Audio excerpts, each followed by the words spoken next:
Hey guys, today I'm going to be doing a review for the movie Me and Orson Welles, and this is directed by Richard Linklater, who I think is a pretty cool guy. He's a very eclectic director. He does mainstream work like School of Rock, which everyone seems to really like, because it is a pretty fun movie, and he's also done some pretty off the beaten path stuff like um, Scanner Darkly and Before Sunset and Before Sunrise, which those two movies I absolutely adore. I think they're absolutely wonderful. But this new movie he's done, Me and Orson Welles, stars Zac Efron and Claire Danes and Christian Mckay, or Mckay, I'm not really sure how to say his name, but he's a stage actor, so he's not really known in Hollywood.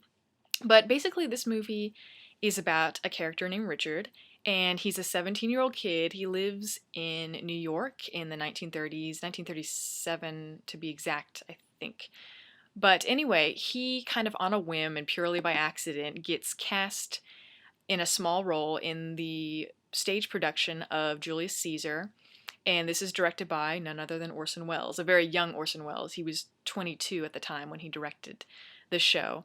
And this is basically kind of a tribute to Orson Welles and the theater and what it's like backstage. You know, all of the chaos, the trials and the tribulations, all the stuff that takes place backstage that you don't know about when the curtains go up.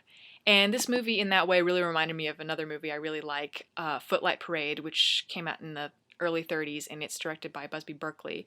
And what I really like about those movies is the way that they really capture all of the chaos, the blood, the sweat, and the tears, all of that stuff, and the exhilaration, not knowing whether or not your show is going to be great and loved by the critics and audiences, or whether you're going to get booed off the stage. That kind of mystery, and that it's really kind of exciting in that way. And that's what I really thought was cool about this movie. And as I said, it's kind of an ode to theater and Orson Welles as well, who, of course, I think one of the reasons I really like this movie was because I am a huge Orson Welles fan. I absolutely love him.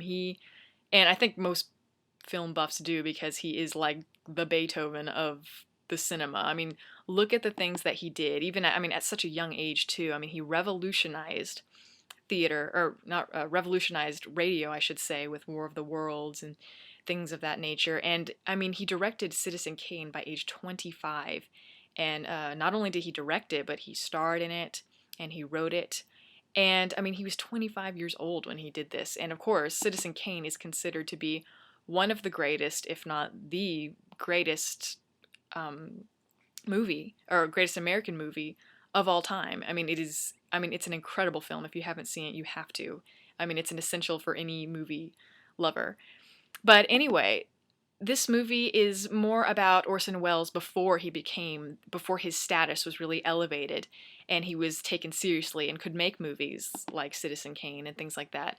And you really get to see the person that Orson Welles is. Now, it's not told from his point of view.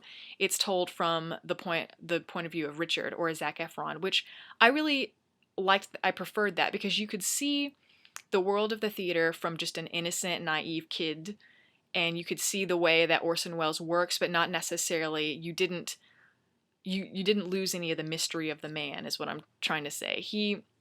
Because Orson Welles is one of those guys who, he just comes in a room. If you watch, maybe go on here on YouTube and look up an interview with Orson Welles, and he just completely takes command of the room. And if I were an interviewer, I'd be freaked out if I had to interview him, because, I mean, he'll just eat you alive. I mean, he's so commanding and he's got such a charisma. And that's what's wonderful about this movie, is that Christian Mckay, who plays Orson Welles, absolutely got him down to a T. Everything from the dramatic arm movements, the mannerisms, the tone of voice was perfect, because, I mean, Orson Welles has this big booming voice, and the ego, really.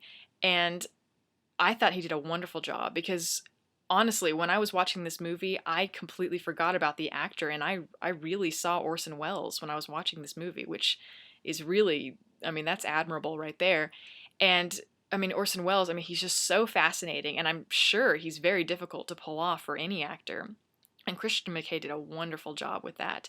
And I know you're supposed to, but, you know, he stole every scene he was in, which is really, really great.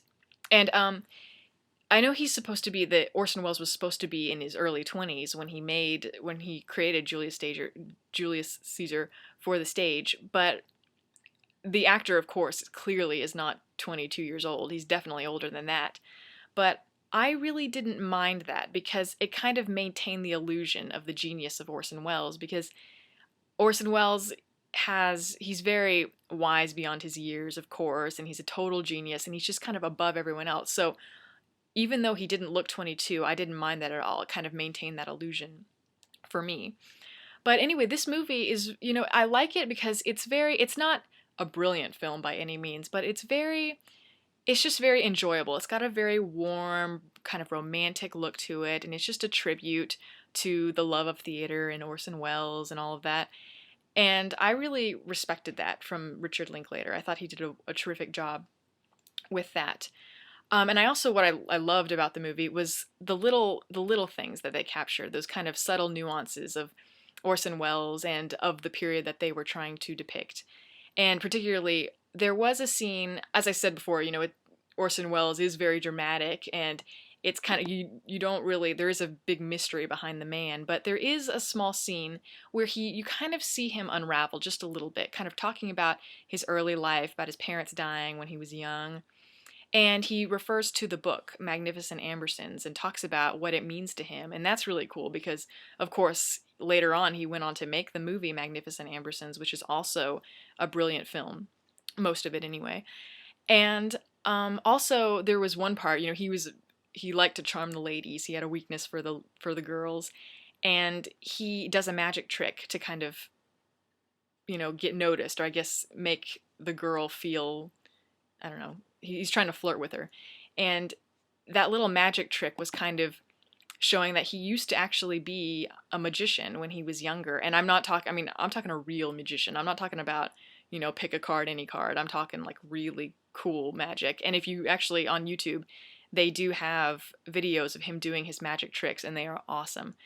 But anyway, so I just really like that. I like the fact that they really paid attention to detail, and the script was really well-rounded, and it's just an enjoyable movie, and it's about life before these people really knew what they were going to do. It's about making or breaking your career, and it's about, celebrating the idea of youth, being young, and kind of not knowing what to expect from life. And it's just in that way I really enjoyed it and thought it was kind of special. And so, yeah, I think you should definitely see this movie. It is extremely entertaining. And yeah, this is something that, it's not going to knock down the Oscars, I don't think, but it's fun, and I really had fun with it, and I think you will too, whether you're a fan of Orson Welles or not. So yeah, definitely see this one. And that's what I have to say, so I'll catch you guys later.